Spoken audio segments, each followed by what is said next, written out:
أعوذ بالله من الشيطان الرجيم بسم الله الرحمن الرحيم السلام عليكم ورحمة الله وبركاته الحمد لله الحمد لله الحمد لله الحمد لله رب العالمين وبه نستعين على أمور الدنيا والدين والصلاة والسلام على أشرف الأنبياء والمرسلين وعلى آله وصحبه أجمعين سبحانك لا علم لنا إلا ما علمتنا إنك أنت العليم الحكيم قال رب اشرح لي صدري ويسر لي أمري واحلل عقدة من لساني يفقه قولي اللهم يسر ولا تعسر اللهم يسر ولا تعسر اللهم يسر ولا تعسر اللهم صل على سيدنا محمد وعلى آله وصحبه وسلم اللهم صل على سيدنا محمد وعلى آله وصحبه وسلم اللهم صل على سيدنا محمد وعلى آله وصحبه وسلم أما بعد الحمد لله syukur kehadrat Allah subhanahu wa ta'ala kerana dengan limpah kurnia rahmat kasih sayang dan inayah daripada Allah subhanahu wa ta'ala, alhamdulillah, dengan keizinan daripada Allah dapat sekali lagi kita dipertemukan pada malam ini. Mudah-mudahan majlis kita, kuliah kita senantiasa diberkati dan dirahmati di sisi Allah subhanahu wa ta'ala insya-Allah. Pada malam ini tuan-tuan, puan-puan, hadirin hadirat, muslimin muslimat, kita akan membicarakan tentang seorang lagi sahabat besar Nabi Muhammad sallallahu alaihi wasallam yang merujuk kepada Abu Dzar Al-Ghifari. Mungkin di kalangan hadirin hadirat muslimin muslimat yang pernah mendengar tentang seorang sahabat yang bernama Abu Dzar Al-Ghifari. Sebenarnya Abu Dzar adalah kunyah. Abu Dzar adalah nama gelaran. Nama sebenar Abu Dzar ialah Jundub bin Janadah. Jundub bin Janadah, itulah nama sebenar sahabat Abu Dzar Al-Ghifari. Beliau merupakan salah seorang sahabat yang tergolong di dalam lingkungan As-Sabiqunal Awwalun, iaitu sahabat-sahabat besar, sahabat-sahabat senior yang masuk Islam lebih awal berbanding dengan sahabat-sahabat yang lain. Ada riwayat yang menyebut beliau merupakan orang yang kelima ataupun orang yang keenam memeluk agama Islam di kalangan orang-orang dewasa. Dalam sejarah kita tahu wanita yang pertama memeluk Islam ialah isteri kepada Rasulullah sallallahu alaihi wasallam, iaitu Khadijah binti Khuwailid. Lelaki pertama yang masuk Islam ialah sahabat besar Nabi Sayyidina Abu Bakar As-Siddiq. Di kalangan kanak-kanak ialah Sayyidina Ali bin Abi Talib. Di kalangan hamba ialah Zaid bin Harisah. Zaid ni adalah merupakan seorang hamba yang dulu dia ni di bawah kendalian Khadijah, kemudian dihadiah dan diserahkan kepada Rasulullah. Zaid bin Harisah. Sahabat-sahabat Nabi yang nama Zaid ni ramai. Antaranya Zaid ni lah Zaid bin Harisah. Ada Zaid lain iaitu Zaid bin Sabit, ketua penulis wahyu Nabi Muhammad sallallahu alaihi wasallam. Ada Zaid bin Daksinah. Zaid bin Daksinah dulu ni Rasulullah hantar 10 orang, dia panggil mata-mata lah, dia panggil spy yang diketuai oleh sahabat yang bernama Asim bin Sabit. Jadi dia duduk bawah kendalian Asim bin Sabit, yang mana akhirnya spy-spy 10 orang ni dikhianati. Akhirnya mereka berdepan dengan lawan yang tidak seimbang daripada kalangan musyrikin Quraisy. 100 lawan 10 orang. Bila 100 lawan 10 orang, 8 orang daripada 10 tu syahid.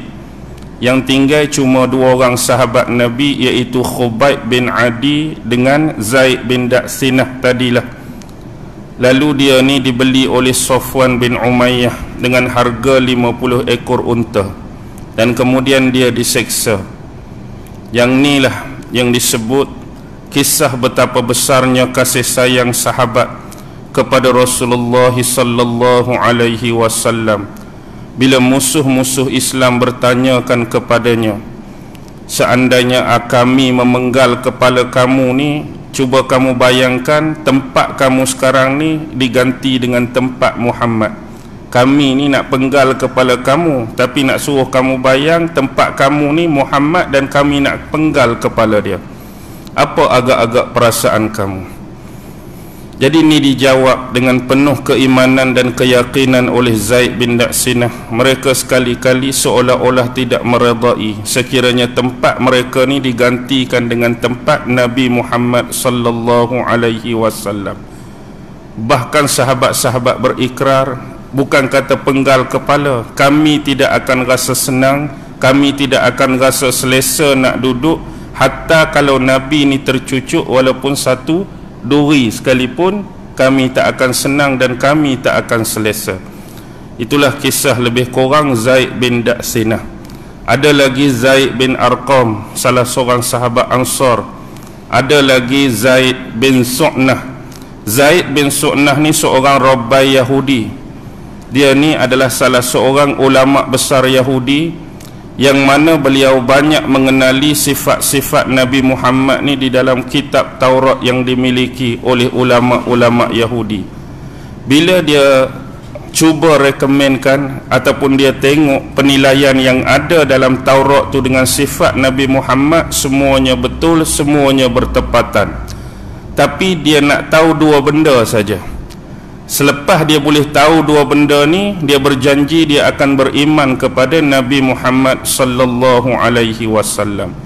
2 benda yang dia nak tengok ialah ketika mana Rasulullah berhadapan dengan orang-orang bodoh. Orang-orang dungu ni, bagaimana tahap dan tingkat kesabaran Nabi bila berhadapan dengan orang macam ni. Dan bagaimana juga bila datangnya orang-orang bodoh pada Nabi dan melakukan kebodohan dan kedunguan mereka di hadapan Nabi, dia nak tengok bagaimana Nabi bersikap, bagaimana tahap kesabaran Nabi menghadapi orang-orang macam ni. Dan dia melalui kedua-dua fasa tersebut dengan melakukan ujian-ujian terhadap Rasulullah, dan akhirnya dia menerima kebenaran bahawa Muhammad benar-benar Rasulullah sebagaimana yang dia dapati daripada kitab Taurat dan pembuktian bersama dengan hidup Rasulullah itu sendiri. Akhirnya Zaid bin Su'nah, rabbai Yahudi, ulama Yahudi ni masuk Islam. Ada seorang lagi Zaid, nama dia Zaid Al-Khail. Asal ni Khail ni unta. Dulu dia datang jauh ke bumi Madinah. Dia datang semata-mata nak jumpa Nabi, cuma nak bertanyakan 2 soalan saja pada Nabi. Bila sampai di depan Masjid Nabawi itu, dia parking. Tak ada kereta lagi masa tu, parking unta dia. Lalu dia pun pergi jumpa Nabi. Dia habaq dekat Nabi, unta dia ni berjalan tak berhenti 9 hari dah.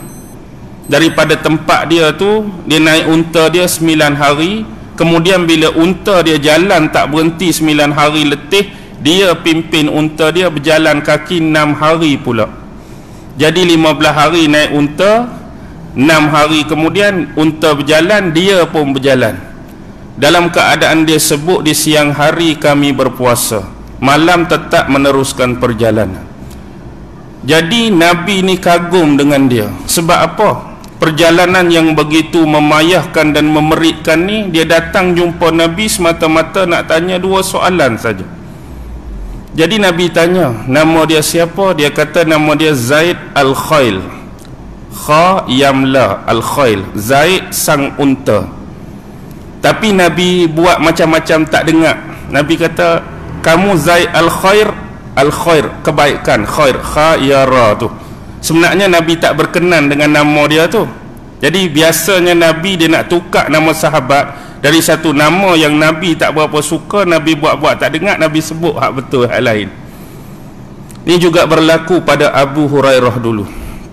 Abu Hurairah kan, nama dia Abdul Syams tu, hamba kepada matahari, Nabi tukar.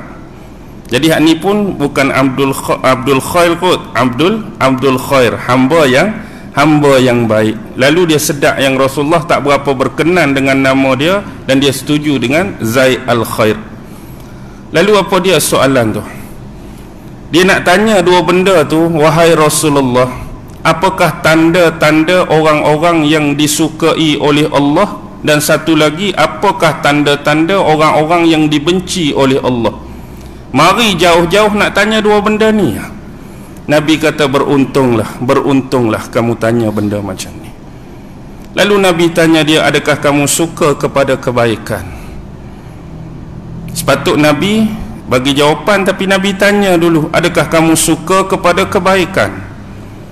Lalu dijawab oleh Zaid al-Khair tadi, sesungguhnya dia menyukai amal dan kebaikan, dan dia juga menyukai kepada orang-orang yang buat amal dan orang buat kebaikan, dan dia juga menyukai amal-amal dan kebaikan-kebaikan ini bertebaran di dalam masyarakat, bertebaran di dalam kehidupan. Dan dia ni berasa jadi macam serba tak kena kalau terlepas untuk melakukan kebaikan. Dia akan cuba melakukan kebaikan walaupun kecil kebaikan tersebut, walaupun besar kebaikan tersebut, sebab dia pasti kecil ke besar setiap kebaikan pasti akan diganjari dan dibalas oleh Allah Subhanahu wa taala. Maksudnya kita dapat lihat di sini Rasulullah membenarkan jawapan yang diberikan oleh sahabat tadi. Tanda orang yang Allah suka, tanda orang yang Allah sayang ialah orang tu suka buat amal, suka buat kebaikan. Lepas tu dia bukan saja suka dia sendiri buat amal, dia sendiri buat baik, tapi dia suka orang lain juga buat amal, dia juga suka orang lain buat baik. Dan dia yang ketiga suka juga supaya amal dan kebaikan ini hidup dalam lingkungan masyarakat. Kita buat baik, kita buat amal, lepas tu kita suka orang lain buat baik, orang lain buat amal, dan kita suka kebaikan tu sentiasa ada dalam lingkungan masyarakat kita. Dan kita berasa berat kalau terlepas nak melakukan satu-satu amal dan kebaikan. Rasa ruginya tak buat benda tu, ruginya tak buat benda ni. Rasa menyesal kalau terlepas nak buat benda baik, terlepas nak buat amal. Dan dia berasa juga setiap amalan tu, baik sikit, baik banyak, baik kecil, baik besar, Allah akan balas sesuai dengan kebaikan yang kita buat. Jadi bila dia tanya Rasulullah tentang orang-orang yang dimurkai Allah, orang-orang yang Allah tak suka, Rasulullah kata berlawanan dengan benda tadi ialah. Berlawanan dengan benda tadi ialah apa dia? Benda-benda buruk, benda-benda jahat, benda-benda maksiat. Tanda orang yang Allah tak suka, kita ni sendiri duk buat benda jahat, benda buruk, benda maksiat. Lepas tu kita suka juga orang lain buat benda jahat, buat benda buruk, buat benda maksiat. Dan tanda lain juga kita suka maksiat ni ada dalam masyarakat kita, benda buruk ni bertebaran dalam masyarakat kita. Berasa tak boleh duduk kalau tak buat benda jahat, berasa tak boleh duduk kalau tak buat maksiat, berasa tak boleh duduk kalau tak buat benda yang Allah tak marah. Dan ingat, setiap benda yang jahat, kecil atau besar, tetap macam tadi juga akan diganjari dan dibalas oleh Allah. Lalu dia balik, hanya nak tanya dua soalan tu. Kalau kita lah soalan simple ni agak-agak nak pi tak? Naik unta 9 hari, jalan kaki 6 hari, pi cari tok guru nak tanya dua soalan ni. Itulah Zaid al-Khair, kemudian ditukar Zaid Khair. Itulah antara nama-nama Zaid. Hak saya ingatlah, mungkin ada banyak lagi hak kita terlepas. Baik, kembali kepada Abu Zar al-Ghifari. Abu Zar ni ialah daripada suku Bani Ghifar. Bani Ghifar, sebab tu dia Abu Zar Al-Ghifari. Gelaran dia Abu Zar Ghifari tu ialah penisbahan atas suku dia. Suku Bani Ghifar ni agak jauh daripada kota Mekah, jauh daripada kota Mekah.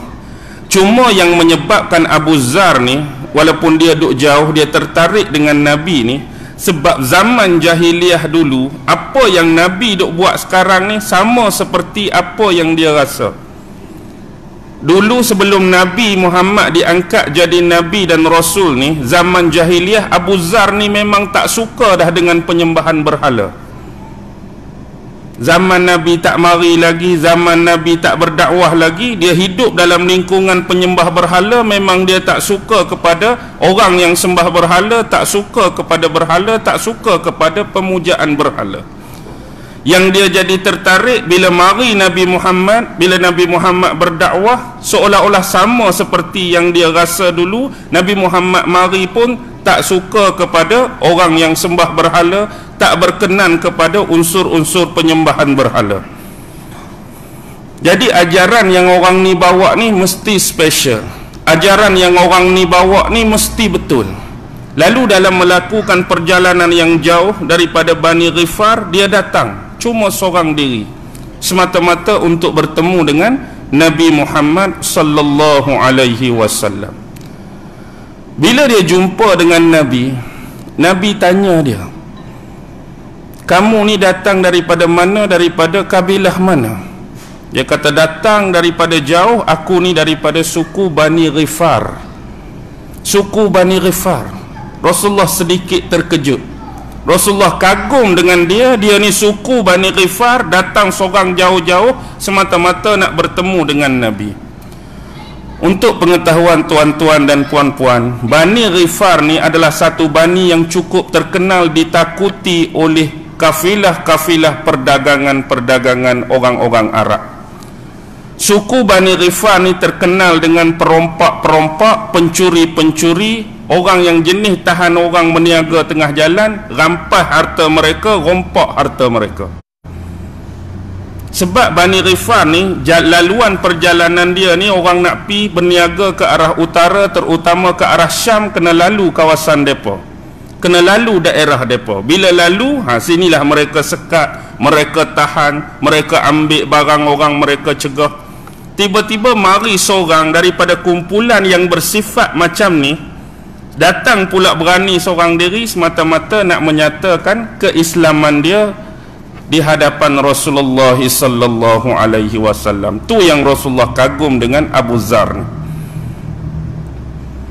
Jadi bila dia dah Islam, Rasulullah pesan pada dia, "Wahai Abu Zar, kamu baliklah semula ke kabilah kamu, kabilah Bani Ghifar tadi. Tapi aku minta kepada kamu, kamu sembunyikan dulu Islam kamu ni buat sementara waktu. Kamu datang jumpa aku ni, kamu dah Islam, tapi bila balik jangan bagi tahu, jangan pecah rahsia bahawa kamu ni dah Islam. Lebih-lebih lagi, kamu seorang saja Islam, patu sifat kaum kamu tu jenis macam tu, kalau tahu kamu Islam pula, lagi teruklah, takut kamu ni kena." Jadi takut nyawa dia terancam, keselamatan dia terancam, Nabi cuma minta pada dia sembunyikan dulu sementara Islam dia. Lalu dia pun keluar. Dalam perjalanan nak balik ni, kata sifat orang Bani Ghifar, dia dah terdedah dengan sifat dan perangai orang Bani Ghifar tu, dia rasa tak puas hati. "Aku sekali-kali tak akan balik semula kepada kaumku Bani Ghifar sebelum aku mengumumkan Islam aku ni di dalam masjid." Dia nak gedeber dia tu, dia nak umum juga Islam dia dalam masjid. Bukan masjid mana, Masjidil Haram tu. Lalu dia pi ke Masjidil Haram, dia masuk dalam Masjidil Haram, yang dalam tu confirm ada pemuka-pemuka Quraisy, masyarakat-masyarakat Quraisy yang rata-rata lawan perjuangan, lawan menentang Rasulullah. Lalu dia melantunkan kalimah syahadah dengan teriakan yang paling kuat dan amat kuat. Dia nyatakan syahadah dia nyatakan keislaman dia dengan satu lantunan yang paling kuat. Bahkan kitab menyebut mungkin itulah kali pertama syahadah dilantunkan dengan begitu kuat di dalam Masjidil Haram oleh Abu Zar. Dan juga ada ulama menyebut bukan kata dalam Masjidil Haram, maybe berkemungkinan itulah lantunan syahadah yang paling kuat pertama kali disebutkan atas muka bumi ni. Bersungguh-sungguh dia sebut kalimah syahadah dalam Masjidil Haram. Bila dia mari, dia orang luar buat lagu ni pula dalam Masjidil Haram, memang kena konyok lah. Jadi dia dikepung, dia ditahan, kena timbuk lah. Hak tu pukul, hak ni tendang, hak tu sepak, hak tu tampak, macam-macam. Kena sungguhlah dia seorang, buat pula tempat orang, buat pula sesuatu benda. Hari ni ada orang sebut istilah paradok. Paradok ni mungkin ada pengistilahan lain. Kalau kita sebut bukan paradok, Pandora box.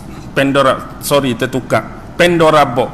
Pandora box ni satu istilah yang mungkin ada pemaknaan lain, tapi salah satu pengistilahan Pandora box ni, kita jangan sesekali menyebutkan sesuatu isu atau perkara-perkara sensitif dalam satu-satu wilayah, dalam satu-satu negara, dalam satu-satu kampung, dalam satu-satu tempat, yang bila kita sebut isu ni yang menyebabkan orang tempat tu menimbulkan sensitif. Kita kata contoh, kita pergi ke Iran, kita duk bantai Syiah, kita duk sebut Syiah. Jadi benda tu diistilahkan Pandora box, yang benda yang boleh menyebabkan kita kena. Benda tu sensitif nak disebutkan di tempat tu. Contoh kita kata di Sungai Burung ni ada satu benda yang memang kalau orang kita sebut menyebabkan orang Sungai Burung marah benda tu. Jadi kita pergi sebut benda tu kat orang Sungai Burung, tu diistilahkan Pandora box. Dia jadi sensitif menyebabkan kita kena. Kalau orang marah saja tak apa. Takut panik orang halau, orang tak bawa bagi jalan kot ni, orang duk pukul, orang duk tibai, macam-macam. Jadi bila dia kena, kekecohan berlaku ni, ada salah seorang tu pergi report dekat bapa saudara Nabi. Siapa bapa saudara Nabi? Abbas bin Abdul Muttalib. Orang pergi report dekat Abbas bin Abdul Muttalib. Maka Abbas bin Abdul Muttalib pun marilah. Tapi bila tengok gaya ramainya orang duk keronyok Abu Zar ni, walaupun Abbas ni pak saudara Nabi, dia berasa payah nak buat ni. Macam mana nak suraikan orang, macam mana nak peralih orang ni daripada terus menerus tabuh Abu Zar Al-Ghifari. Jadi dia guna sikap diplomatis dia. Sebab Abbas ni seorang yang diplomatis, dia guna ayat-ayat yang menyebabkan mereka ni berhenti pukul Abu Zar. Dia habaq macam mana? Wahai orang-orang Quraisy, sungguhnya aku nak tanya kamu kenal tak siapa lelaki yang kamu buat macam ni? Kamu duk timbuk dia, duk tampak, duk apa ni, kamu kenal tak dia siapa? Kami tak kenal. Dia ialah Abu Zar. Abu Zar ni daripada kabilah Bani Ghifar. Dan tentu kamu semua tahu, kita ni orang Bani Quraisy ni terkenal dengan berniaga, berdagang, berkafilah. Dan salah satu jalan kita nak pergi berniagang ke arah utara tu kena lalu kampung dia. Kita ni suka berniaga, tapi kita nak kena lalu kok kampung dia. Apa pendapat kamu sekiranya orang-orang Bani Ghifar sekarang ni tahu yang kena pukul tu salah seorang orang dia? Agak-agak lepas ni kita ada masalah ke? Tak ada masalah. Kalau mereka tahu ni yang kena pukul Abu Zar ni daripada Bani Ghifar, teruk kita lepas pada ni. Kita kena lalu lencung kok jalan jauh yang lain, nak meniaga pun payah. Dan kita pun tahu dah kumpulan mereka terkenal jenis sekat orang, rampas harta orang ni. Dengar lagu tu jadi kendok mereka ni. Jadi mereka pun lepas Abu Zar. Duduk beberapa hari kemudian, dia tak balik lagi. Dia buat hal lagi. Bila mana kali ni dia datang semula ke Masjidil Haram, dia tengok ada dua orang wanita. Dua orang wanita ni duk keliling patung Isaf dengan Na'ilah. Dalam kalangan bangsa Arab ni, selain daripada patung Hubal, patung Lata, patung Manata, ada dua patung yang mereka sering sembah dan banggakan, ialah Isaf dan Na'ilah. Isaf ni merujuk kepada patung seorang lelaki, Na'ilah ni patung seorang perempuan. Adalah cerita-cerita mengatakan dulu dua patung ni orang betul. Kemudian mereka berdua ni bermukah berzina dalam Kaabah hingga Allah tukar dua orang ni jadi patung batu. Asalnya cerita-cerita kata dua orang ni orang, kemudian berzina dalam Kaabah, Allah hukum mereka dua jadi patung batu. Jadi ada dua orang wanita duk keliling patung batu ni, kemudian duk bermohon depan patung Isaf dengan patung Nailah ni. Jadi dia pi getak, dia pi marah, dia pi kata macam-macam depan patung tu. Sifat orang Bani Ghifar lagu tu dah. Kemudian bila dia buat macam ni, dua orang wanita tadi takutlah dengan tindakan dia tadi, lalu menjerit minta tolong. Bila menjerit minta tolong, mari geng lelaki, dia ni lagi timbuk kali kedua, kena lagi, kena belasah lagi. Kali ni dia dapat pertolongan terus daripada Rasulullah. Nasib baik Rasulullah ada. Dan kali ni Rasulullah tekad pesan kat dia, kamu kena balik kepada Bani Ghifar. Dia dengar nasihat Rasulullah, lalu dia pun balik. Tapi sekali lagi, apa yang dia buat tu berlainan dengan apa yang dia janji dengan Nabi. Nabi dah janji dah, bila kamu balik, bagaimana dengan Islam kamu, jangan habaq kat orang, jangan bagi mereka tahu. Dia pi bagi tahu, dia pi umum pula dekat orang sana, aku dah Islam. Kemudian dia berjanji nak mengislamkan orang lain, dan akhirnya dia berjaya mengislamkan dulu ahli-ahli keluarga dia yang terdekat. Dia Islam isteri dia, dia Islam anak-anak dia, dia Islam anak beranak, kaum kerabat, saudara mara dia. Dan akhirnya dengan kekuatan semangat dakwah dia, habis suku Bani Ghifar tu masuk Islam, alhamdulillah, di tangan Abu Zar Al-Ghifari. Dan mereka ni berjiran, bertetangga dengan satu suku yang juga lebih kurang perangai macam mereka, iaitu suku Bani Aslam. Suku Bani Aslam pun tak lebih hebat, tak lebih kurang, perangai lebih kurang macam mereka. Kali ni dia kata orang Bani Ghifar dah habis Islam, kali ni aku nak pi Islamkan jiran pula. Kalau Sungai Rusa nak pi mana? Kampung Perlis pula ni. Pilah Kampung Perlis pula, pilah Sungai Rusa pula. Pi dia dakwah, macam-macam tekanan, macam-macam halangan. Pendek cerita, akhirnya dua-dua bani yang disifatkan pada awal tadi macam-macam perangai, macam-macam PL, akhirnya dua-dua bani ni Islam di tangan Abu Zar Al-Ghifari. Inilah hebatnya sahabat yang bernama Abu Zar Al-Ghifari. Selang masa, kita kira kerak cerita, Rasulullah berhijrah ke Madinah. Bila Rasulullah duduk di Madinah beberapa ketika, tiba-tiba datang dua rombongan yang cukup besar. Bising bunyi. Bila makin dekat, bunyi mereka ni sedang melaunkan kalimah Allahu Akbar. Duk jauh dua kumpulan, dua grup ni Allahu Akbar, Allahu Akbar, Allahu Akbar. Jadi masyarakat Madinah sebut, kalaulah tidak kerana kami mendengar laungan Allahu Akbar tu, kalau jenis mari tu duduk diam, mari tu senyap, mungkin kami menyangka musuh datang nak serang kota Madinah. Tapi sebab ramai-ramai ni duk laung Allahu Akbar, kami yakin tu saudara kami di kalangan orang-orang Islam yang lain. Rupa-rupanya yang datang tu ialah Abu Zar Al-Ghifari dengan dua kabilah tadi.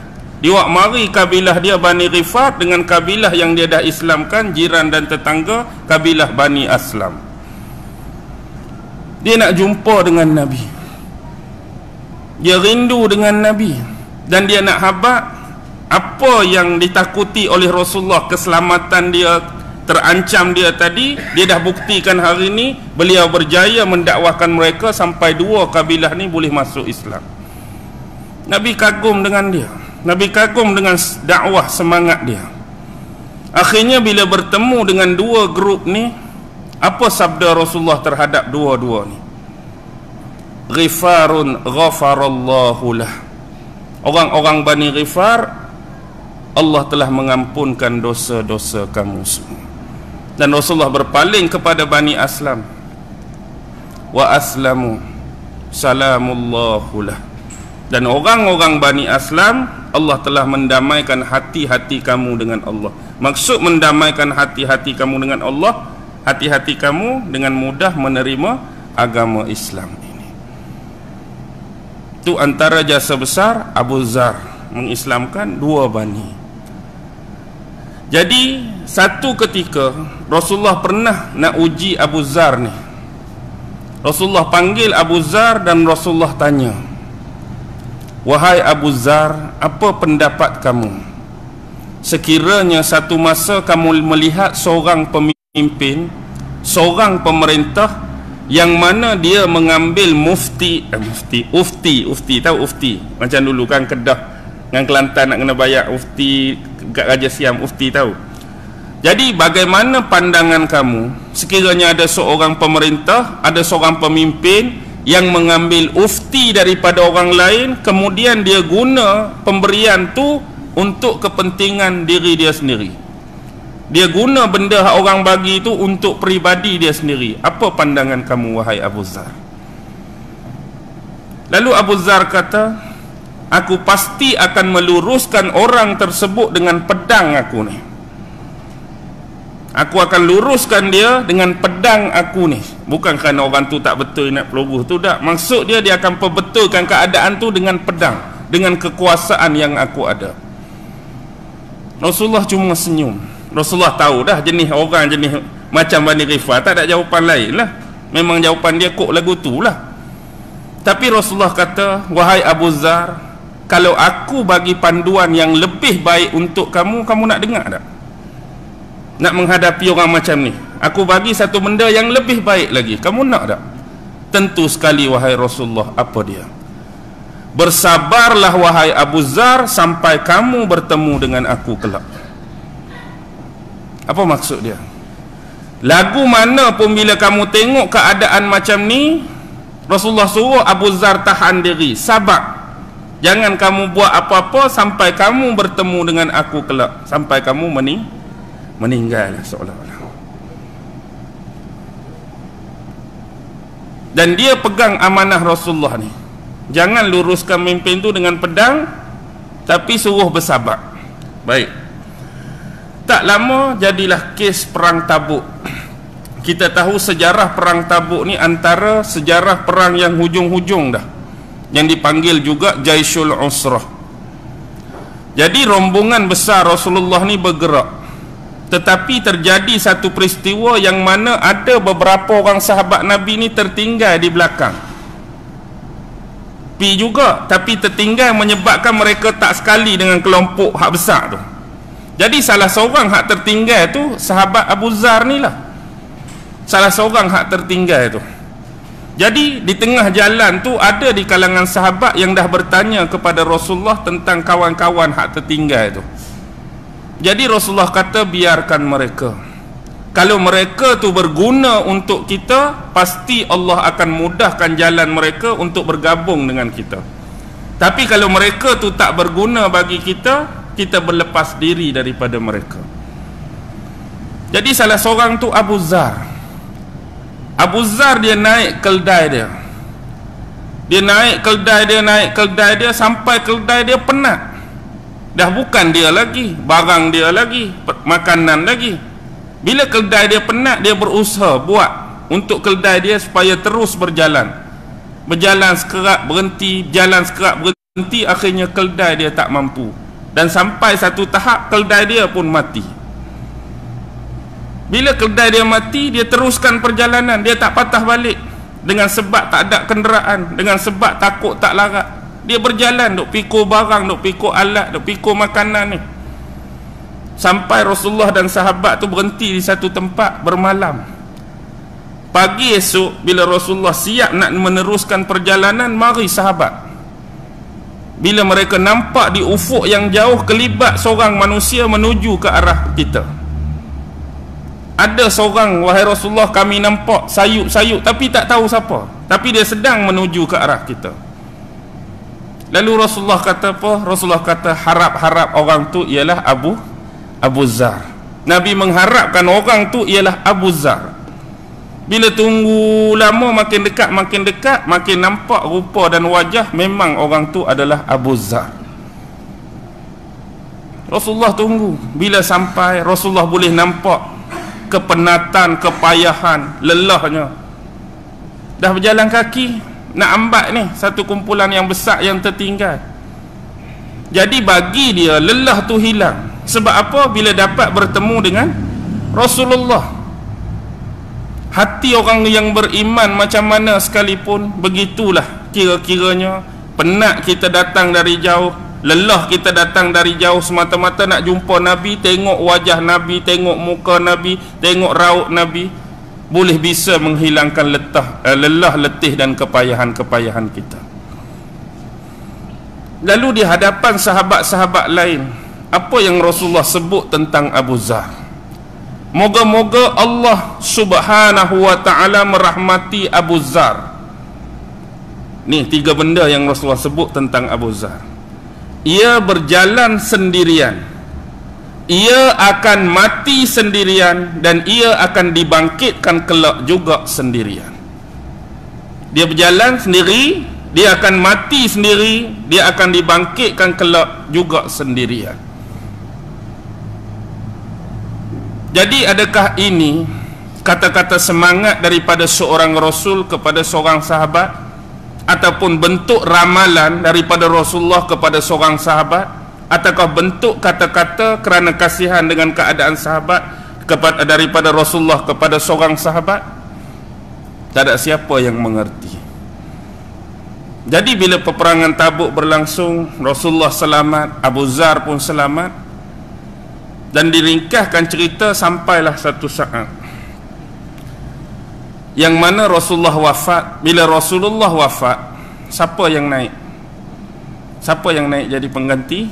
Sayyidina Abu Bakar. Sayyidina Abu Bakar naik jadi khalifah. Dan semasa Abu Bakar jadi khalifah, di mata Abu Zar ni tak ada benda yang teruk-teruk, tak ada benda yang pelik-pelik.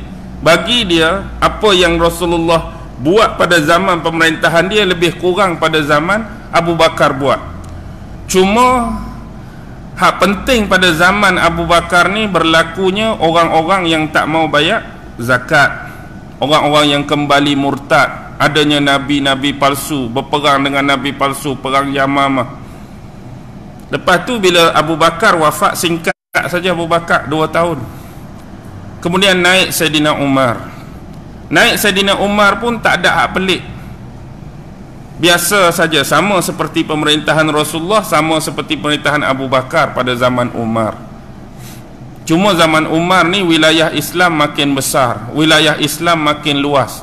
Satu demi satu tanah-tanah Islam mula dibuka, sampai ke perang dengan Parsi Qadisiyah berjaya dimenangi oleh Islam pada zaman Sayyidina Umar. Sebab itulah Sayyidina Umar cukup dibenci oleh orang-orang Parsi. Orang Parsi ni orang siapa? Orang mana? Ya? Orang belah mana Parsi? Kerajaan Parsi, Sassanid Empire dulu, orang-orang Iran. Bahkan ada sebahagian Syiah hari ini begitu bergembira dengan kejayaan Abu Lu'lu'ah berjaya bunuh Sayyidina Umar bin Al-Khattab. Bagi dia sebab Umar lah jatuhkan empire ni, dan itulah balasan yang layak untuk diterima oleh Umar, dibunuh oleh Abu Lu'lu'ah. Tapi sebagaimana yang kita tahu, Umar adalah pintu terbuka dan keluarnya semua fitnah. Bukan Umar tu fitnah, tapi dia jadi pintu yang selama ni duk kunci fitnah tu dalam satu ruang, satu bilik. Seolah-olah selalu kita gambarkan fitnah ni duduk dalam satu bilik khusus. Fitnah ni nak keluar, berebut fitnah ni nak keluar, tapi sebab ada pintu. Pintu tu ialah Sayyidina Umar. Tak boleh nak keluar, ada pintu ni. Dan satu masa pintu ni akan terbuka. Pernah Umar bertanyakan kepada Huzaifah Al-Yamani, pintu ni akan terbuka sendiri ke pintu ni akan dipecahkan? Pintu ni akan dipecahkan. Kalau terbuka sendiri, dia akan jadi sama macam Rasulullah, mati biasa. Sama macam Abu Bakar, mati biasa. Tapi bila pintu ni dipecahkan, bagaimana kematian Sayyidina Umar? Biasa ke dibunuh? Sayyidina Umar mati biasa ke kena bunuh? Kena bunuh. Bila kena bunuh, pintu ni pecah. Bila pintu yang duk kekang, duk halang fitnah daripada keluar pecah, satu demi satu fitnah keluar, tak berhenti. Bila naik Sayyidina Osman, Naik Saidina Osman. Saidina Osman mati biasa ke mati kena bunuh? Osman mati biasa ke mati kena bunuh? Duk baca Quran, habis ke 10 jari dia ditebas. Habis 10 jari ditebas, sehingga akan menitik darah jatuh atas Al-Quran. Sebab ada setengah riwayat sebut yang jadi tulisan merah pada kalimah wal yatalattaf tengah tu, sebab titikkan darah tu jatuh pada huruf tu. Satu riwayat dia banyak berkenaan dengan ayat wal yatalattaf tu. Salah satu tu darah Osman yang jatuh kena pada ayat pada wal yatalattaf, sebab tu tulis dengan tulisan merah. Dia mati dibunuh oleh pemberontak. Lepas tu naik Saidina Ali. Mati biasa ke mati kena bunuh? Ali mati biasa ke mati dibunuh? Mati dibunuh. Fitnah tak berhenti. Abdul Rahman ibnu Muljam, dulu orang yang rapat dengan Ali, orang yang dekat dengan Ali, akhirnya jadi Khawarij, bunuh. Lepas tu anak cucu baginda Hasan diracun, mati. Husin lagilah dipenggal kepala di medan Karbala. Anak cucu Nabi seterusnya, sampailah ketika zaman Khalifah Osmaniyah nak jatuh pun, nasab-nasab ahli-ahli bait keturunan Nabi dikejar habis-habisan, dibantai habis-habisan, dibunuh seolah-olah nak menamatkan riwayat keturunan Rasulullah. Sebab itulah mereka gencar duduk di mana-mana, ada pi ke India, ada pi ke Nusantara, pi ke sana, pi ke situ, pi ke sini, melarikan diri. Lepas tu apa yang terjadi pada pemerintahan seterusnya? Zaman Ali, dulu sama-sama sahabat duk lawan perang dengan orang kafir. Last kali lawan sama sendiri. Perang Siffin, Muawiyah lawan Ali. Perang Jamal, Aisyah lawan Ali. Fitnah yang ditimbulkan oleh musuh tu menyebabkan para sahabat pun keliru. Apatah lagi fitnah akhir zaman ni. Fitnah akhir zaman, Allah cipta khusus si mata satu nama Dajjal tu dengan macam-macam penipuan, macam-macam pembohongan, macam-macam pendustaan. Kita pening dah, kita kelabu asap dah. Tu orang-orang yang kukuh setia di belakang Nabi, yang jiwa mereka dipenuhi keimanan, amalan-amalan mereka kuat, tinggi, tahajud, solat, tak berhenti, tapi tak terlepas daripada fitnah. Orang tu fitnah, orang ni fitnah, orang tu cucuk, orang tu cucuk, sehingga perang sama sendiri. Sahabat pun tak terlepas daripada fitnah, apatah lagi kita yang di belakang ni. Lebih kurang duk lawan sama sendiri ya ni pun. Hang duk kata aku duk kata hang. Hang cucuk aku cucuk hang. Hang berjatuh aku berjatuh hang. Bukan orang lain, sama sendiri kita. Ini berlaku. Dan inilah yang mengingatkan kita kepada apa? Kepada kejatuhan khilafah yang terakhir lah. Kejatuhan khilafah yang terakhir. Sedih. Dulu ada Abbasiyah, Umayyah, Abbasiyah, Andalusia, banyak lagi, Saljuk, Ayyubiyah, Turki Osmaniyah yang last. Akhirnya jatuh berkubur 1924. Habis. Lepas tu cuba naik ke tak naik dah sistem khilafah. Sampai hari ni selepas jatuh tak naik-naik. Tapi kita tahu janji-janji yang disabdakan oleh Nabi, sistem khilafah akan bertapak kembali di hujung akhir zaman. Siapa bawa dia, siapa yang penaik dia, tu bukan jadi persoalan besar. Yang jadi isu ialah dia akan naik dan ada orang yang akan menaikkan dia dengan kekuasaan dan ketentuan Allah. Cuma sedihnya setiap dinasti ni jatuh hanya kerana kerosakan yang kita cipta sendiri daripada dalaman. Dan kadang-kadang ada musuh yang berselindung di dalam sistem pentadbiran dan pengurusan. Dan inilah yang berlaku dalam mana-mana dinasti, terutama kejatuhan Turki Osmaniyah. Dan hak ni tak perlu pi jauh, tak perlu buka buku. Pasang balik CD 3 Abdul. Tengok balik cerita Piramli 3 Abdul. Kalau orang boleh faham, fahamlah. Kalau orang tak boleh faham, dia duk main cerita apa 3 Abdul ni? Berebut harta, berebut faraid, berebut tinggalan mak bapak setakat tu. Tapi sebenarnya yang P. Ramlee nak gambarkan dalam 3 Abdul itulah kejatuhan Turki Osmania. Kalau betul-betul tuan-tuan boleh memahami cerita awal kan, habis saja Saloma nyanyi lagu 3 Abdul tu, keluarlah Pak Haji tak, pakai serban, pakai egar. Siapa dia Pak Haji tu? Sudin kan? Sudin tu jadi mengikut cerita dongeng orang-orang tua lah tak. Ada satu negeri nama apa? Isketambola. Isketambola tu Istanbul lah tuan-tuan.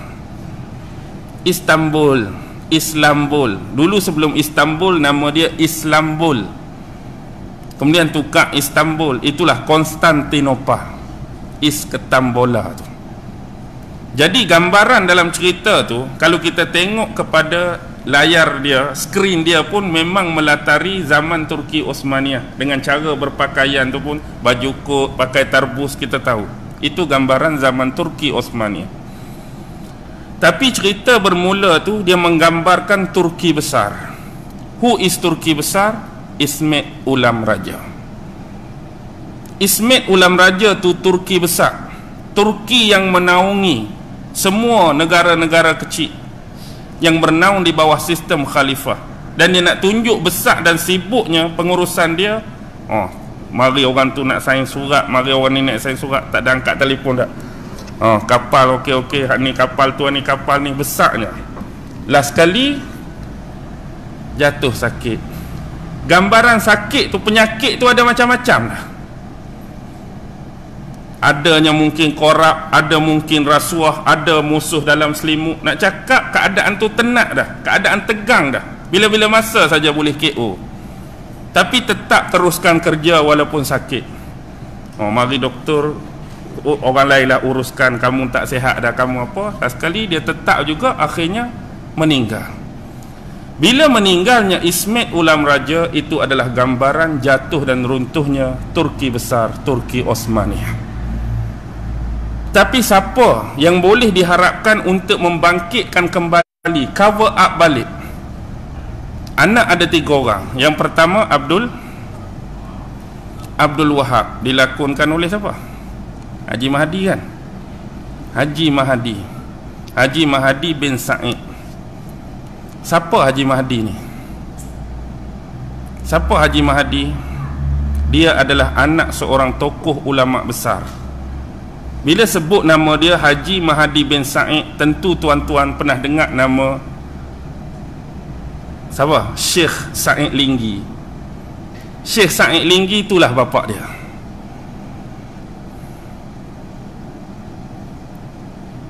Abang dia dulu ada nama Syekh Ahmad Syekh Said, Mufti Negeri Sembilan pertama yang baca doa di dataran Merdeka waktu pengisytiharan Merdeka, tu abang dia. Dan dia ni disuruh oleh bapak dia untuk mendakwahkan geng-geng artis, geng-geng pelakon pada zaman dia, oleh bapak dia Syekh Said Linggi.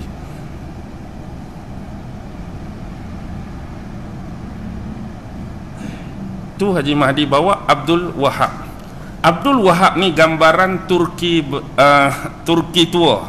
Tadi Turki besar bapak, Turki tua. Adik dia Abdul Wahib Eskadarisman. Pasal apa kamu masak tak bubuh sambal belacan tu? Itulah dia. Dia adalah Turki muda. Gambaran Turki tua ialah golongan yang masih bersisa di sebalik kejatuhan Turki Osmaniah, golongan yang beraliran klasikal dan tradisional, tokoh-tokoh agama, ulama-ulama, tapi mereka tak ada keupayaan dari sudut pengurusan. Mereka agama hebat, agama kuat, tapi dari sudut pentadbiran, urusan administration fail. Jadi walaupun agama kuat, tak hebat dalam pengurusan dan pentadbiran, mereka tak boleh juga nak angkat balik Turki Osmaniah ni. Kemudian hak geng muda, adik pula Turki muda. Tadi Turki tua, Eskadarisman ni contoh kepada Young Turks, golongan-golongan Turki muda yang Islam tak berapa kuat dan sudah bercampur dengan acuan barat. Politik mungkin hebat, tapi agama seolah-olah diketepikan. Jadi dengan gaya ni pun tak mampu nak bangkitkan balik. Dan dua ni seolah-olah bermusuh dengan gambaran apa dia? Diktator and demokrasi terpimpin. Seorang nak gaya diktator, seorang nak gaya demokrasi terpimpin. Dua-dua ni lingkup. Piramli dah gambar ni. Diktator pun lingkup, demokrasi terpimpin pun lingkup. Yang akhirnya dia berasa pandai, dia berasa cerdik, akhirnya ditipu juga. Bila lepas kita kahwin, kita bawa balik rumah kita. Kalau dia marah pun dia tak tahu. Dia tak tahu. Betul ke dia tak tahu? Dia tahu semua. Dan bila hang buat je perjanjian dengan mereka, ingat tagline paling mudah, dia suruh minta apa? Jangan marah. Anak anda tak boleh marah. Sain apa pun jangan marah. Hak sain jangan marah ni lah hak banyak makan penyakitnya. Sain bila nak marah tak boleh marah, bila nak marah tak boleh marah. Satu demi satu hak kita orang ambil. Ni point, ingat. Nak sain tanda tangan ke, MOU ke, petition ke, jangan marah. Marah, harta akan dirampas. Dah tangan kita sain, tak payah marah lah lepas ni, tak payah loncat lah, tak payah panas lah. Akhirnya dua-dua kena tipu dekat siapa? Sadiq Segaraga dengan 25% punya penasihat Kasim Pantolun. Misal kontok tu lah. Akhir sekali dah dua-dua ni tak mampu, nak harap kat siapa lagi? Nak harap kat siapa? Turki besar dah jatuh, Turki tua dan Turki muda kena dah. Harapan hanya pada hak bongsu, iaitu Turki kecil. Turki kecil. Tapi bagaimana Turki kecil nak berfungsi?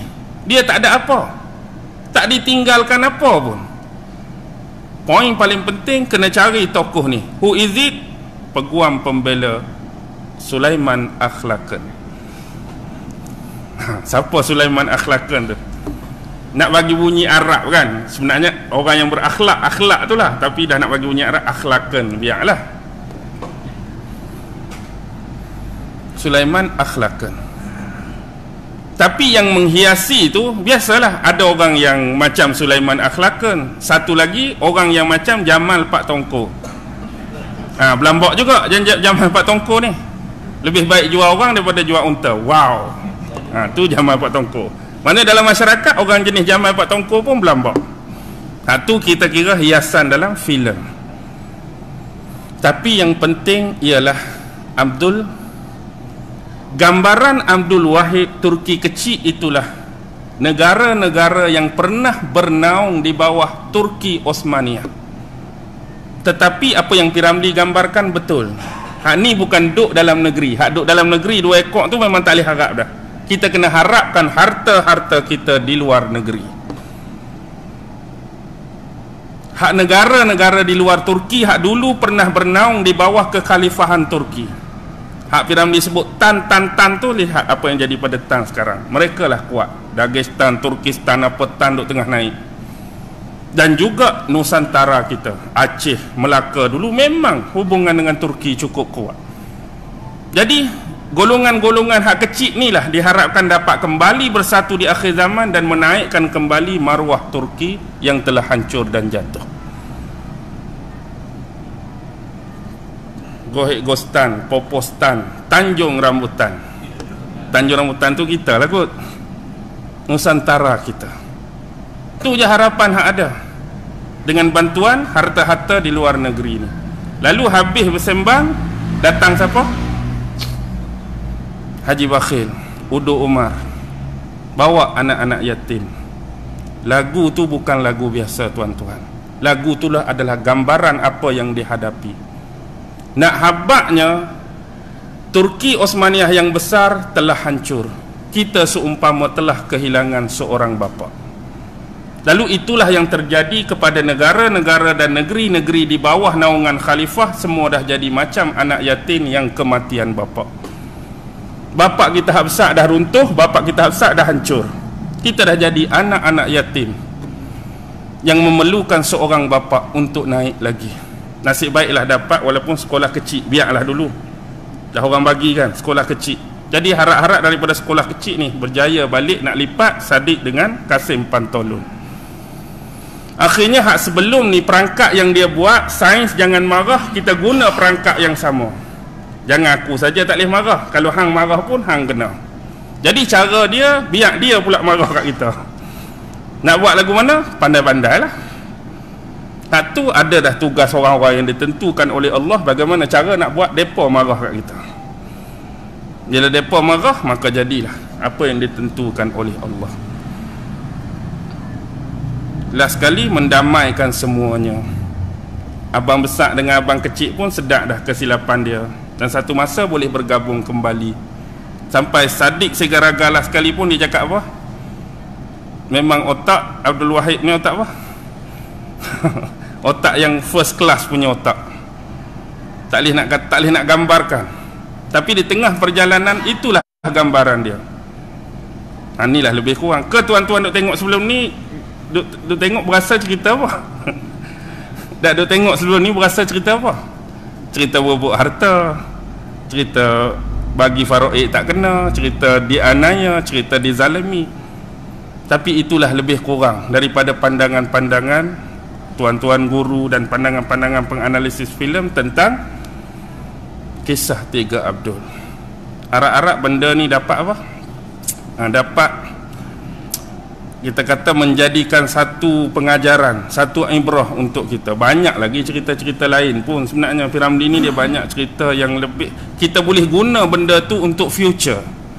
Macam yang sebelum ni dia gambarkan dalam filem apa? Alibaba Bujang Lapuk tu tak? Alibaba Bujang Lapuk 40 orang tu memang penyamun pun kan.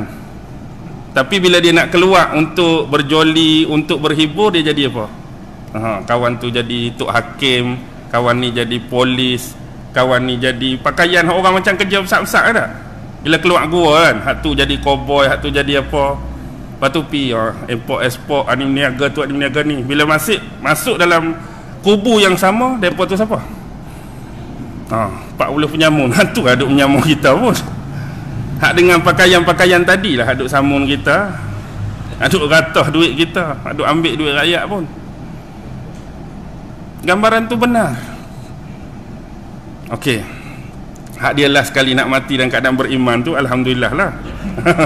bos sekali tu mati dah, alhamdulillah, mati dalam iman. Hak tu lah kita nak lah.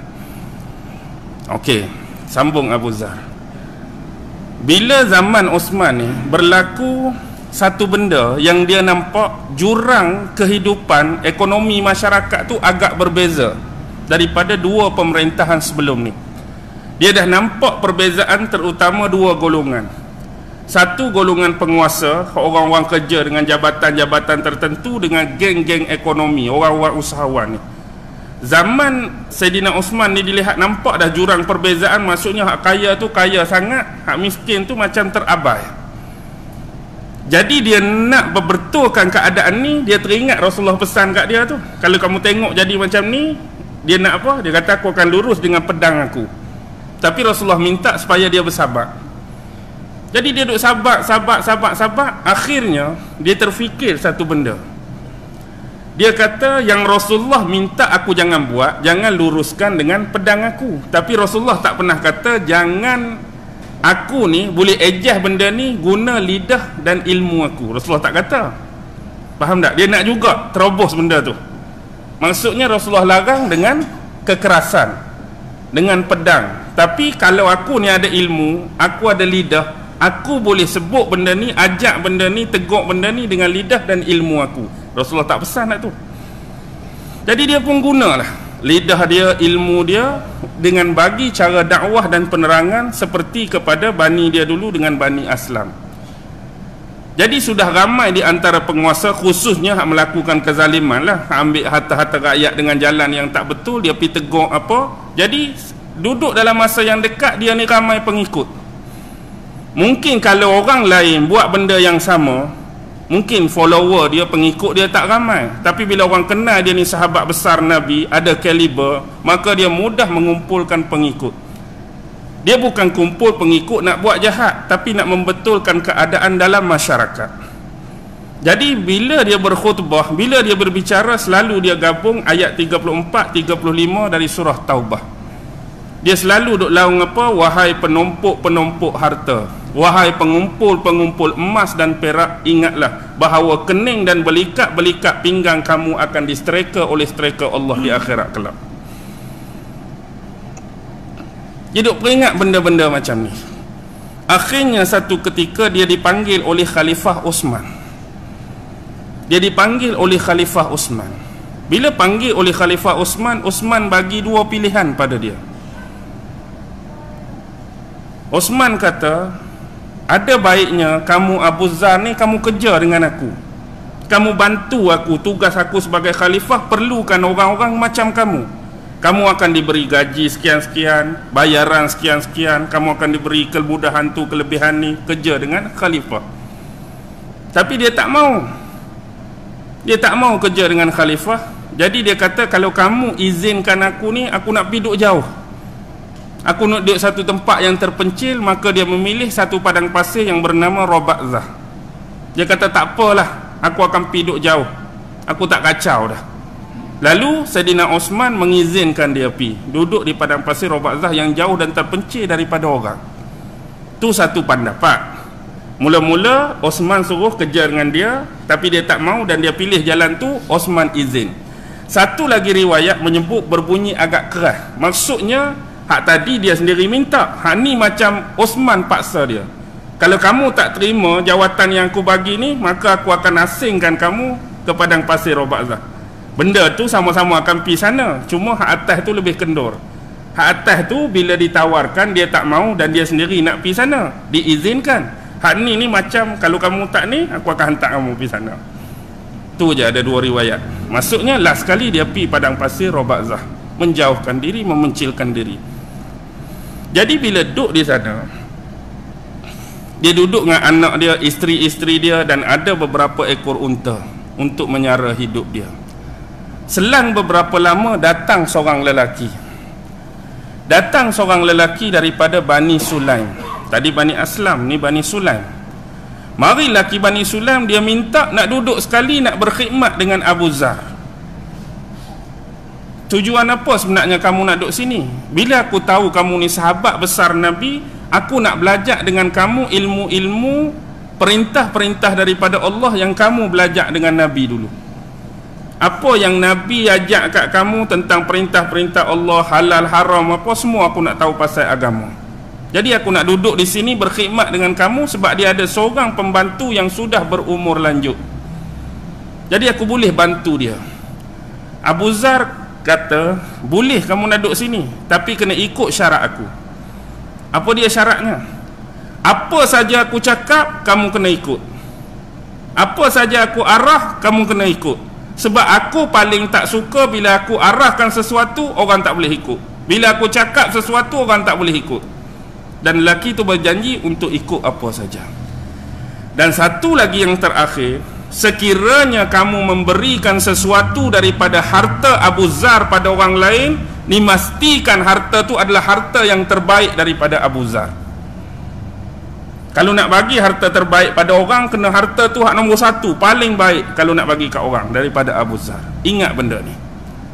Jadi nak jadi cerita, satu hari ada satu gerombolan lah, kita kata kafilah, yang mereka ni habis hayat, habis sumber makan. Jadi mereka duduk agak jauh sedikit daripada tempat Abu Zar tinggal tu. Mereka duduk terjelepuk kat situ, habis makan, habis minum di satu dekat mata air. Jadi bila dengar masalah ni, Abu Zar sebagai seorang sahabat Nabi, dia nak tolong orang tu. Lalu dia minta kepada pembantu dia tu, pi cari unta kita hak paling elok, hak paling baik, sembelih, kemudian agih-agihkan daging tu kat depa, pi bantu depa. Depa habis makanan. Kawan ni pun duk carilah, dah kata hak terbaik tu. Dia pilih-pilih, dia duk tilik, ada dua hak baik. Ada dua hak baik. Jadi nak pilih hak mana? Salah satu hak baik tu, dia baik terarah kepada kalau nak guna berjalan, hak ni paling bagus. Maksudnya kalau banyak-banyak kereta, kancil, Vios, BMW lah dia ni. Kalau untuk berjalan, hak ni bagus. Tapi sebab Abu Zar kata nak sembelih, nak bagi daging je, dia pun pilih hak nombor dua ni. Dua ni bagus dah, tapi hak ni jenis nak berjalan, tapi dia kata dah hak ni nak berjalan, hak ni nak makan. Jadi dia sembelih hak nombor dua. Jadi sembelih nombor dua, dia pergi jumpa Abu Zar. Abu Zar kata ada lagi dah lebih baik daripada ni. Sebenarnya dua antara yang terbaik, tapi satu lagi hak baik. Oh. Kamu dah tak dengar apa yang aku habaq dulu. Aku nak yang terbaik daripada harta Abu Zar kalau nak bagi kat orang. Sembelih sekok lagi. Sembelih sekok lagi lah. Hak kata hak boleh jalan elok tu. Sembelih sekok lagi, bagi. Tu Abu Zar. Kalau kita sanggup tak? Sembelih dah kambing tu. Lepas tu tak kena dengan hak kita. Tak boleh. Sembelih sekok lagi. Padahal kambing 2 ekor tu pun habis harta. Tak kira. Maksudnya bila dah selesai, inilah nak cakap Abu Zar. Last sekali, waktu hujung-hujung hidup dia ni, dia tengah sakit nazak. Isteri dia menangis. Lalu dia tanya isteri dia, pasal apa kamu menangis? Aku menangis bukan apa, sebab kalau kamu meninggal ni, kita tak ada selai kain pun untuk aku kafankan jenazah kamu. Tak ada selai kain pun, kecuali hak kita pakai ni je. Maksudnya kalau kamu mati, tak ada duit, tak ada kain pun nak kafan jenazah kamu ni. Lalu Abu Zar pun cerita ni, dia ceritakan pada isteri dan anak dia. Dulu aku dengan beberapa orang sahabat Nabi pernah duduk-duduk dan bertemu dengan Rasulullah. Aku dengan beberapa orang sahabat. Tiba-tiba Rasulullah bersabda, salah seorang daripada kamu ni akan mati dalam keadaan terpencil dan jauh daripada orang. Dan ini mengingatkan kembali pada hak Rasulullah sebut, dia berjalan sendiri, dia mati pun sendiri, dia akan dibangkitkan pun sendiri. Tapi aku tak boleh nak kata apalah, sebab Rasulullah bersabda tu umum, ada sahabat lain. Tapi sekarang jelas pada pandangan mataku, sahabat-sahabat haduk sekali dengar apa yang Nabi sebut tu. Sebahagian mereka dah ada yang syahid di medan-medan perang, dan ada sebahagian mereka mati, dan mati mereka ni diketahui oleh orang lain. Maksudnya dalam ramai-ramai hak duduk tu, ada hak perang ni mati. Lepas tu ada sahabat lain mati biasa pun orang tahu. Cuma dalam hak ramai-ramai mati tu semua tak ada, tinggal aku seorang lagi. Jadi dia duduk berasa dia lah. Hak Nabi kata hak mati keseorangan tu bukan maksudnya mati tu tak ada orang, tak ada bini, tak ada anak, tapi tak ada orang tahu. Dia akan mati sendirian. Jadi apa yang lebih membanggakan, Rasulullah sebut jenazah dia ni akan disaksikan oleh satu kumpulan, satu gerombolan manusia-manusia yang beriman. Jadi dia kata, kalau aku meninggal kelak, maka kamu bawa jenazah aku ni letak di satu tepi jalan. Kalau dia meninggal, letak satu tepi jalan, kemudian tinggallah. Maksudnya dia nak siapa yang dimaksudkan dengan gerombolan manusia-manusia beriman yang menyaksikan jenazah dia. Nak jadi cerita, bila dia meninggal, isteri dan anak dia letak di satu sisi jalan. Ada satu sekumpulan manusia-manusia yang mereka ni sepatut nak guna jalan lain, tapi macam mana tergerak hati mereka nak guna jalan tu. Dan bila guna jalan tu, nampaklah jenazah Abu Zar. Bila mereka tengok, mereka tilik jenazah tu, mereka sedih, mereka menangis. Ni sahabat besar Nabi, dia antara sahabat yang dikurniakan umur panjang. Dan orang yang mengetuai itu dalam riwayat sebut sahabat besar Abdullah ibnu Mas'ud dengan anak-anak murid dia. Lalu mereka lah yang menguruskan jenazah dia. Jadi itu satu riwayat. Okey, satu riwayat, dia mati letak situ, mari sahabat Ibnu Mas'ud dengan golongan beriman sempurnakan jenazah dia. Riwayat yang kedua ni, waktu dia diletakkan di sisi jalan tu, dia tak mati lagi. Maksudnya masih lagi hidup. Jadi bila mari sahabat Abdullah bin Mas'ud dengan orang beriman tu, mereka bertemulah sahabat lama dua orang ni, Abu Zar dengan Ibnu Mas'ud. Jadi dia nak habaknya, sedih dia, aku ni kalau boleh tak mau minta tolong orang, tapi kalau aku mati ni, kain aku pun tak ada untuk aku guna, kain isteri aku pun tak ada untuk mengafankan jenazah aku. Jadi ada di kalangan orang beriman ni nak bagi kepada dia kain, kalau dia sanggup terimalah untuk dikafankan. Dia kata boleh, dengan satu syarat, aku akan sanggup terima untuk dijadikan kain kafan aku, dengan syarat pemberian orang tu tak pernah kerja dengan kerajaan, orang tu tak pernah kerja dengan mana-mana jabatan, tak pernah jadi gubernur, tak pernah jadi wali kota, tak pernah jadi yang terlibat dengan kerajaan. Kalau orang tu lagu tu, baru aku terima. Bila tanya seorang ni kerja pernah, ada seorang dia kata, aku tak terlibat dengan mana-mana yang kamu sebut. Yang ku ada ni serban aku dengan 2 helai baju yang dikait dan ditenung oleh tangan ibu aku sendiri. Kalau kamu sungguh untuk menerima, aku akan hadiahkan kepada kamu. Dia kata kamu boleh.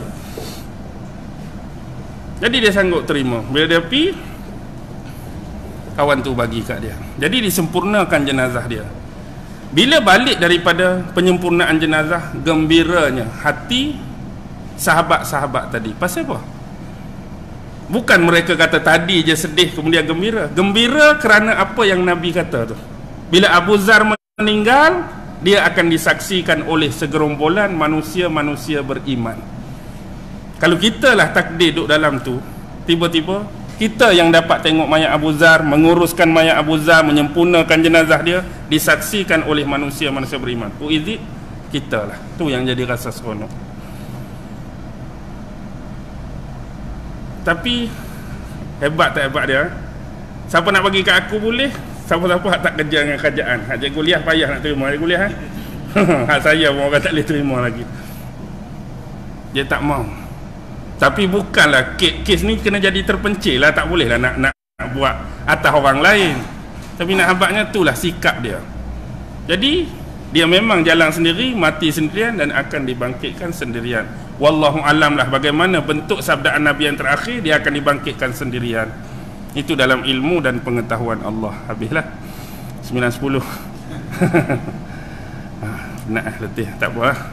Okeylah, kita berhenti dulu, insya-Allah kita pergi kepada kisah-kisah yang lain di lain-lain pertemuan. Akhir kalam, wabillahi taufiq wal hidayah. Wassalamualaikum warahmatullahi taala wabarakatuh. A'udzu billahi minasyaitonir rajim. Bismillahirrahmanirrahim. Allahumma innaka ta'lam anna hadhihi al-quluba qad ijtama'at ala mahabbatik waltaqat ala ta'atik wa tawahhadat ala da'watik wa ta'ahadat ala nusrati syari'atik. Fawasikillahumma rabitataha wa adim waddaha wahdiha subulaha wamla'ha binurika alladhi la yakhbu washrah suduraha bifaidil imani bik wa jamili tawakkuli alaik wa ahyiha bima'rifatik wa amitha ala syahadati fi sabilik innaka ni'mal maula wa ni'man nasir. Wa sallallahu ala sayyidina Muhammad wa ala alihi wa sahbihi wa sallam. Subhana rabbika rabbil izzati amma yasifun wa salamun alal mursalin walhamdulillahi rabbil alamin. Allahu akbar.